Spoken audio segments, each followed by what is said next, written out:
Hi Denver, and thanks for tuning in.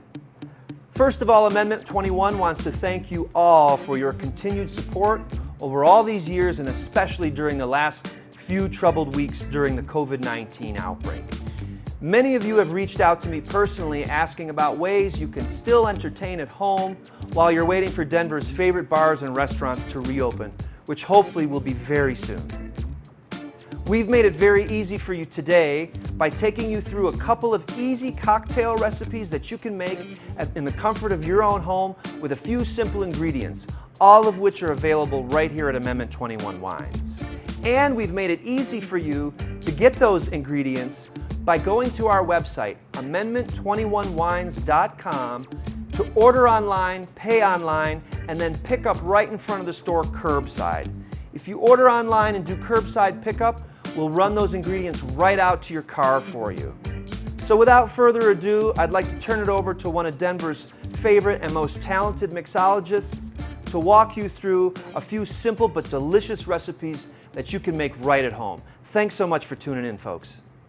Hi, I'm Nicole Levanovich. I'm the bar manager of Ashkara, and I'm here at Amendment 21 Bottle Shop, and I'm going to go ahead and make you a cocktail. Today we're going to make a Negroni. A little bit of a variation on it, going ahead and using Mezcal as the base spirit. Negroni for me is a true test of a bartender. It's incredibly simple, using 3 ingredients in equal proportions, yet it's the subtle nuance of going ahead and taking the time, stirring it appropriately, and mixing that drink together to the perfect texture and taste and balance. Negroni is said to have stemmed from a cocktail recently known as Milano and Torino, or the Americano, using a combination of sweet vermouth, which was the Torino, and Campari, which is from Milan. The 2 ingredients together were gone ahead and drank during the afternoon as an aperitivo, something to go ahead and sip on, knowing that you weren't going to get too intoxicated. Going ahead and simply mixing those together into a cup, putting a little ice, and simply topping it with soda water. You have a low alcohol, great afternoon sip that can go ahead and be finished simply with an orange.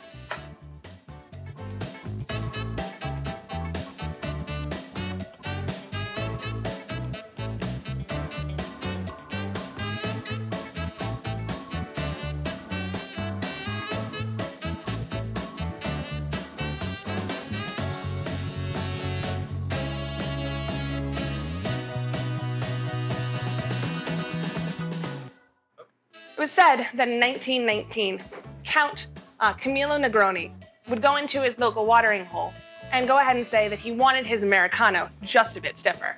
The bartender went ahead and mixed together the 3 ingredients that we now today know as the Negroni: gin, Campari, and sweet vermouth. Here, we're going to mix a Mezcal Negroni. We're going to use 1 ounce of Campari, 1 ounce of Carpano Antico sweet vermouth,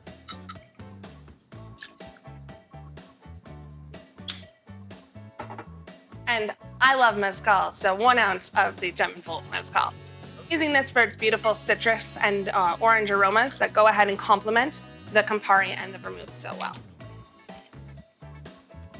For our Negroni, we're going to add ice, and make sure it's enough ice in your mixing glass, and we're going to stir this.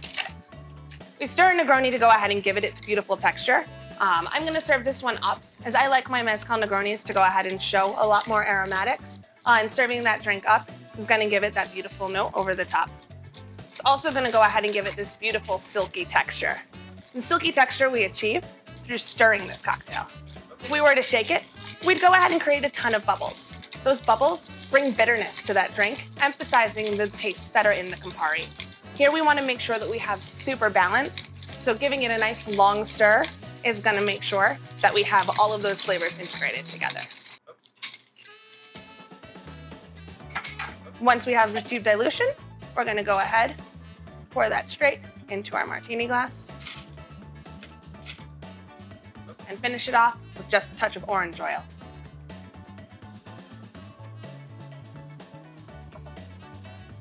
It was in 1947 that Orson Welles said, "Bitters are excellent, the gin is bad for you. Together, they balance each other out."